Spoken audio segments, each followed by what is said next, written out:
আসসালামু আলাইকুম। আমি মোহাম্মদ নাসির উদ্দিন, সহকারী শিক্ষক, চিরিরবন্দর মডেল সরকারি প্রাথমিক বিদ্যালয়, চিরিরবন্দর, দিনাজপুর। শিক্ষার্থী বন্ধুরা, তোমরা সবাই কেমন আছো? আশা করছি সবাই ভালো আছো, তাই না? ভালো আছো, নিরাপদে আছো, সুস্থ আছো। যাই হোক, আমরা আজকে একটা ইম্পর্টেন্ট বিষয় নিয়ে আলোচনা করব। যে ইম্পর্টেন্ট বিষয়টা ক্লাস 8-এ আছে, 9-10-এ আছে এবং এইচএসসি লেভেলেও রয়েছে। সেটা কি? সেটা হলো ট্রান্সফরমেশন অফ সেন্টেন্স নিয়ে আজকে আমরা আলোচনা করব। আজকের টপিকটা কি? Transformation of sentence. ওকে, এই ট্রান্সফরমেশন অফ সেন্টেন্সটা কি? এইটা হলো এক বাক্যের রূপান্তর। এক বাক্য থেকে আরেক বাক্যে আমরা রূপান্তরিত করব, কিন্তু কোনো অর্থের পরিবর্তন হবে না। ওকে, ভেরি গুড। আচ্ছা, that means to change one sentence to another without changing any meaning. Okay, good. তো আমরা যেটা করব, আসলে ইংলিশ ভীতিটা কম বেশি সবারই, তাই না? কিন্তু যখন আমরা ইংলিশ নিয়ে কাজ করব, তখন ইংলিশকে ভয় করা যাবে না। আর ইংলিশকে ভয় করলে আমরা ইংলিশকে জয় করতে পারবো না, রাইট? যাই হোক, আজকে আমরা আলোচনা করব এক্সক্লামেটরি টু অ্যাসার্টিভ সেন্টেন্স। ওকে, কি আলোচনা করব? Exclamatory two assertive sentence, right? আচ্ছা, এখন আমার আলোচনাটা হবে এরকম, যাতে করে তোমরা সহজে বুঝতে পারো, সবার যেন বোধগম্য হয়। ওকে, এখন আমি আমার মতো করে আলোচনা করলাম, কারণ আমি তো পড়বো না, পড়বে কি? তোমরা পড়বা, তাই না? তোমাদের মতো করে আলোচনা করতে হবে। আমার মতো করে আলোচনা হলে তোমরা বুঝবা না। যাই হোক, আমরা সহজ থেকে কঠিনের দিকে ধাবিত হবো, একবারে কঠিন থেকে সহজ না, সহজ থেকে কঠিনে যাব আমরা। ওকে, তাহলে আজকে আমাদের আলোচ্য বিষয়টা কি? আলোচ্য বিষয় হলো ট্রান্সফরমেশনের একটা আমরা টপিক ধরবো, একটা অধ্যায় ধরবো, একটা chapter, that is exclamatory two assertive sentence, right? Exclamatory sentence কাকে বলে এটা আমরা জানি, যে সেন্টেন্স দ্বারা খুবই আনন্দ, দুঃখ, আবেগ, অনুভূতি, বিশ্ব প্রকাশ পায়, তাই না? তাকে এক্সক্লামেটরি সেন্টেন্স বলে। আর অ্যাসার্টিভ সেন্টেন্স কাকে বলে এটাও আমরা জানি, যে সেন্টেন্স দ্বারা সাধারণভাবে কোনো কিছু বর্ণনা করা বোঝায়, তাই না? বিবৃতিমূলক বাক্য, বর্ণনামূলক বাক্য, রাইট? যাই হোক, এখন আমরা আলোচনা শুরু করব। তো আমরা দেখে নিই কী করবো, এক্সক্লামেটরি টু অ্যাসার্টিভ। ওয়েল, প্রথমে বলি 1 নম্বর রুলটা আমরা কী নেব? সেন্টেন্সটি হাউ দিয়ে শুরু হলে, কী দিয়ে শুরু হলে? সেন্টেন্সটি হাউ দিয়ে শুরু হলে। তাহলে হাউ দিয়ে শুরু হলে রুলটা আমরা কি করব দেখি। রুলটা আমরা করব 123 থাকবে, আমরা 231 করব। কত থাকবে? 123 থাকবে, আর 200 আমরা 31 করব। ঠিক আছে? যেমন আমরা কাউন্ট করার সময় হাউটাকে কাউন্ট করব না। কোনটাকে কাউন্ট করব না? হাউটাকে কাউন্ট করব না। আমরা যদি নেই how beautiful the moon is, চাঁদটি কি সুন্দর। Okay, how beautiful the moon is, এখানে আমি একটা এক্সাম্পল নিলাম। তার আগে বলে রাখি, আগে সাহায্যকারী ভার্বের পরে আমাদের এনবিটা ভালো করে খেয়াল রাখতে হবে। এনবিতে আমরা পাবো সাহায্যকারী ভার্বের পরে ভেরি অথবা গ্রেড বসবে। ভেরি আর গ্রেড কোথায়? কোনো যদি বিখ্যাত বা কুখ্যাত ব্যক্তি বোঝায় সেক্ষেত্রে গ্রেড, আর বাকি সবগুলোর ক্ষেত্রে কি বসবে? ভেরি বসবে। ওকে, তাহলে দেওয়া থাকবে 123, সেটাকে আমাদের পরিবর্তন করে কাউন্টিং করে আমরা বসাবো 123, সেটাকে আমরা পরিবর্তন করে যখন আমরা অ্যাসার্টিভ সেন্টেন্স করব এক্সক্লামেটরি থেকে, সেটা করব তখন আমরা 231। কিন্তু সাহায্যকারী ভার্বের পরে আমরা কি বসাবো? Very oblique great. আমরা একটা এক্সাম্পল নিয়েছিলাম, কি নিয়েছিলাম? How beautiful the moon is, right? হাউটাকে আমরা কাউন্ট করলাম না, হাউটাকে আমরা বাদ দিয়ে দিলাম। ঠিক আছে? এখানে একটা ওয়ার্ড বিউটিফুল আমরা 1 করলাম। দ্য মুন, দুইটা মিলে একটা, দুইটা যদিও আলাদা আলাদা ওয়ার্ড, কিন্তু দুইটা মিলে একটাই মিন করতেছে। ওকে, তো এইখানে আমরা দুইটা মিলে নিলাম 2। বিউটিফুল 1, দ্য মুন 2, আর বাকি থাকলো ইজটা হলো 3। তাহলে 123 হয়েছে। গুড, 123 হয়ে গেছে, তাই না? আমাদের কি করতে হবে? আমাদের করতে হবে 231। তাহলে 2 কোনটা আছে? The moon, right? 31 করতে গেলে কি পাবো আমরা? ইজকে পাবো, ইজ 3 নম্বরে আছে, রাইট? তাহলে দ্য মুন ইজ, এখানে এনবিটার কথা মনে করো একটু। কি করতে হবে? সাহায্যকারী ভার্বের পরে আমরা কি বসাবো? ভেরি অথবা গ্রেট বসাবো। ওকে, তাহলে এখানে মুন ভেরি বসালাম, দ্য মুন ইজ ভেরি। বাকি কি থাকলো? 231 করতে গেলে বাকি থাকতেছে 1, তাই না? এখন আমাদের 1 কি আছে? Beautiful. The moon is very beautiful. Get it? এটা বুঝতে পারছো? Very good. এবার আমরা তবে একটা জিনিস মাথায় রাখতে হবে, ঠিক আছে? সেটা কি সাবজেক্টটা দেখতে হবে। সাবজেক্টটা যদি বড় হয়, 2, 3, 4টা ওয়ার্ডে হয়, তো গোটা মিলে একটা কাউন্ট করতে হবে, ঠিক আছে? যদি আমরা ধরে নেই how critical the situation of the city is, এখানে হাউটা বাদ দিলাম, ক্রিটিক্যাল একটা। Okay, the situation of the city গোটাই মিলে একটা। ওকে, তারপর ইজটা হলো আলাদা। তো এগুলো ব্যতিক্রম কম থাকে। হ্যাঁ, ব্যতিক্রম সব জায়গাতে থাকবে, এটা আমাদের মাথায় রাখতে হবে, ঠিক আছে? সাবজেক্টটাকে ফাইন্ড আউট করা। ওকে মাই ডিয়ার স্টুডেন্টস, এবার আমরা 2 নাম্বার রুলে আসি। একটু সহজ করে নিই। ওকে, আমরা জটিল করে দেখব না, আমরা কেমন করে দেখব, আমরা বিষয়গুলো খুব সহজ করে দেখব। ওকে, 2 নাম্বার রুলে সেন্টেন্সটি যদি হোয়াট দিয়ে শুরু হয়, তখন আমরা কি করব? আমরা আগেই বলছি যে হোয়াটটাকে আমরা কাউন্ট করব না। এক্সাম্পল দেওয়া আছে এখানে, মনে করো what a nice pen it is. হোয়াটটাকে আমরা বাদ দিলাম, এ মানে একটি, ওটা একটা ওয়ার্ড, এখানে নিলাম 1। নাইস পেন, 2টা মিলে একটা, যদিও 2টা আলাদা ওয়ার্ড, কিন্তু 2টা মিলে একটা বোঝাচ্ছে, তাহলে এখানে আমরা নিলাম 2।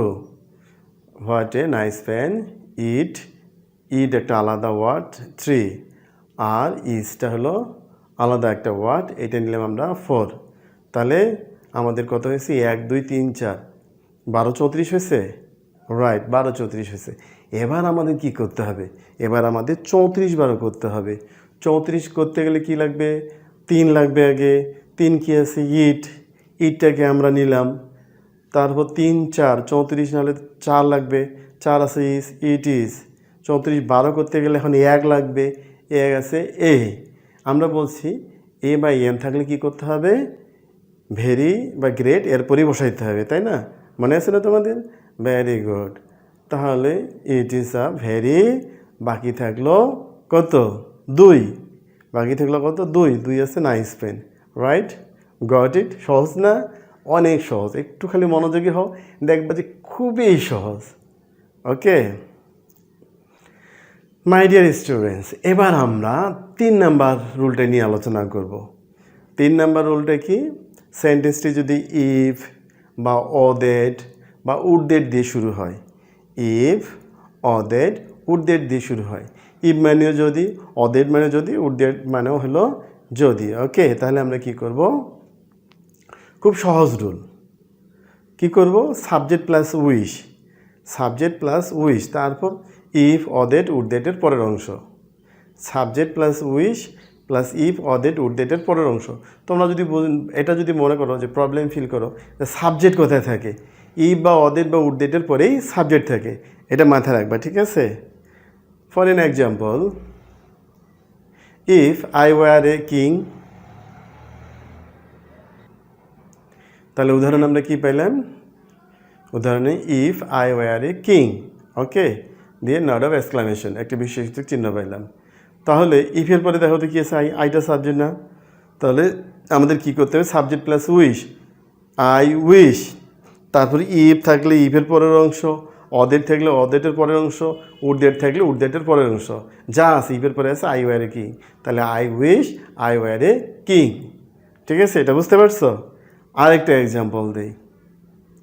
Would that I could be a child again, would that I could be a child again, ইস আমি যদি আবার শিশু হতে পারতাম। তো এটা কি করব আমরা? আই সাবজেক্ট, উড দ্যাটের পরে আই আছে, তাই না? তা subject plus wish, I wish, would দ্যাটের পরে যা আছে তাই, I could be a child again. Got it? Good, very good. এটা বুঝতে পারছো না? কোনো সমস্যা নেই। Very good. আচ্ছা, এটা গেল। এবার আমরা চতুর্থ রুলটা নিয়ে একটু আলোচনা করি। চতুর্থ রুলটা কি? চতুর্থ রুলটা আমাদের মাথায় রাখতে হবে, খুব ভালো করে মাথায় রাখতে হবে। ওকে, সেন্টেন্সটি যদি হেড দিয়ে শুরু করে, শুরু হয়, সেন্টেন্সটি যদি হেড দিয়ে শুরু হয়, তাহলে আমরা কি করব? হেড দিয়ে শুরু হলে আমরা প্রথমে রুলটা দেখে নেব। সাবজেক্ট প্লাস উইশ প্লাস পুনরায় subject, subject plus wish plus পুনরায় সাবজেক্ট প্লাস হেড প্লাস সাবজেক্টের পরের অংশ। ওকে, তাহলে আমরা একটু ভালো করে খেয়াল করি। সাবজেক্ট প্লাস উইশ প্লাস পুনরায় সাবজেক্ট প্লাস হেড প্লাস সেন্টেন্সের দেখবো আমরা সাবজেক্ট কোথায় আছে, সাবজেক্টের পরের অংশ থেকে আমরা লিখে দিব। ওকে, এখানে কোনো ভেজাল নাই। Got it? For an example, একটা উদাহরণ দিই। সেটা কি? Had I the wings of a bird. ইস, আমার যদি একটা পাখির মতো আমার যদি পাখির মতো ডানা থাকতো, হ্যাঁ, তাহলে আমরা কি করব? Head I the wings of a bird, এই যে কথাটা হেড দিয়ে শুরু হয়েছে, তাহলে আমরা সাবজেক্ট দেখব। সাবজেক্ট কি আছে? আই। তাহলে subject plus wish, I wish পুনরায় সাবজেক্ট আই প্লাস হেড, তা আই উইশ আই হেড। এখন আমরা দেখব সাবজেক্টের পরের অংশ কি আছে? Head I the wings, I the wings. তো এখান থেকে আমরা লিখব the wings of a bird. Got it? তাহলে কি হলো? I wish I had the wings of a bird. Clear? Very good. এবার আমরা পঞ্চম রুলটা নিয়ে আলোচনা করি। পঞ্চম রুলটা কি? সেন্টেন্সটি যদি হুররা দিয়ে শুরু হয়, কি দিয়ে শুরু হয়? হুররা দিয়ে শুরু হয়, তাহলে আমরা কি করব? এটা মাথায় রাখতে হবে। হুররা দিয়ে শুরু হলে হুররার পরিবর্তে আমরা কি নিব? It is a matter of joy that. কী নিব হুররার পরিবর্তে? It is a matter of joy that. ঠিক আছে, তারপর হুররার পরের অংশ নিয়ে নিব, যা আছে থাক, কি থাকে থাক। যেমন আমরা একটা উদাহরণ টানতে পারি, hurrah I have stood first in the exam. Hurray, আমি পরীক্ষায় প্রথম হয়েছি। এই ধরনের একটা এক্সাম্পল আমরা নিলাম। ঠিক আছে, তাহলে আমরা কি করব? হুররা থাকলে আমরা হুররার পরিবর্তে কী নিব? It is a matter of joy that. ঠিক আছে, নিয়ে নিলাম it is a matter of joy that. তারপর হুররার পরের অংশ কী আছে? I have stood first in the exam. Okay, কী আছে? I have stood first in the exam. Got it? Very good. Clear এটা? Very good. এবার আমরা ষষ্ঠ রুলটা নিয়ে আলোচনা করি। 6 নম্বর রুলটা কি হচ্ছে? যদি সেন্টেন্সটি এলাচ দিয়ে শুরু হয়, যদি এলাচ দিয়ে শুরু হয় তখন আমরা কি করব? এলাচ দিয়ে শুরু হলে প্রথমে আমরা কি করব? এলাচের পরিবর্তে নিব it is a matter of sorrow that. কী নিব? It is a matter of sorrow that. Okay, plus এলাচের পরের অংশ। আমরা একটা উদাহরণ দেখে নিই, এটা ওরকমই। ঠিক আছে, এলাচ, হায় হায়, আই হ্যাভ লস্ট এভরিথিং, আমি সব কিছু হারিয়েছি। তাহলে এখানে আমরা এলাচ পাইলাম। এলাচ পাই, এলাচের পরিবর্তে আমরা নিব it is a matter of sorrow that. Okay, তারপরে এলাচের পরের অংশ যা আছে তাই, I have lost everything. Okay, got it? Very good. আচ্ছা, এখন আমরা আরেকটা রুল নিয়ে আলোচনা করি। Last number rule, rule number 7। Last number 7 নিয়ে আমরা আলোচনা করব। সেটা কি? আমরা লাস্ট নাম্বারটা নিয়ে আলোচনা করব এই জন্যই, সেন্টেন্সটি যদি ফাই দিয়ে শুরু হয়, কি দিয়ে? ফাই দিয়ে শুরু হয়, তাহলে আমরা কি করব? ওটার মতোই সেম, হ্যাঁ, ফাইয়ের পরিবর্তে লিখব it is a matter of shameful that. It is a matter of shameful that plus ফাইয়ের পরের অংশ। ওকে, একটা আমরা উদাহরণ নিতে পারি। একটা উদাহরণ দেখলে আমাদের সব ক্লিয়ার হয়ে যাবে। সেটা হলো fie the man snatched everything of the beggar. The man has snatched everything of the beggar. ছি ছি, লোকটি ওই ভিক্ষুকের সব কিছু কেড়ে নিয়েছে। একটু লজ্জাস করবে বিষয় না? ছি ছি ছি। এই ধরনের বাক্য যদি হয় তাহলে আমরা কি করব? আমরা ফাইয়ের পরিবর্তে কি নেব? It's a matter of shameful that the man has snatched everything of the beggar. Okay, মনে থাকবে? রাইট, এটা একটু মনে রাখতে হবে। ফাই থাকলে it is a matter of shameful that. ঠিক আছে, তাহলে আমরা মোটামুটি আলোচনা করলাম কি? আজকে আলোচনা করলাম এক্সক্লামেটরি টু অ্যাসার্টিভ সেন্টেন্স। ঠিক আছে, যাই হোক ডিয়ার স্টুডেন্টস, আমার টাইম শেষ হয়ে গেছে। তোমাদের যদি আরও কোনো প্রশ্ন থাকে তোমরা কমেন্ট করে জানাবা, কোনো যদি বোঝার প্রবলেম থাকে তারপরেও আমাকে কমেন্ট করে জানাবা। তাহলে কি করব, নেক্সট ক্লাসে আমি আরও ডিটেলস সুন্দর করে আলোচনা করব। আর ইংরেজিকে ভয় করা যাবে না, ইংরেজিকে ভয় করলে জয় করা যাবে না। ওকে, এই জিনিসটা মাথায় রাখতে হবে। যাই হোক, এখন আমি চলে যাব আরেকটা ক্লাস নিয়ে, আবার হাজির হব তোমাদের কাছে। Till then, tata, by.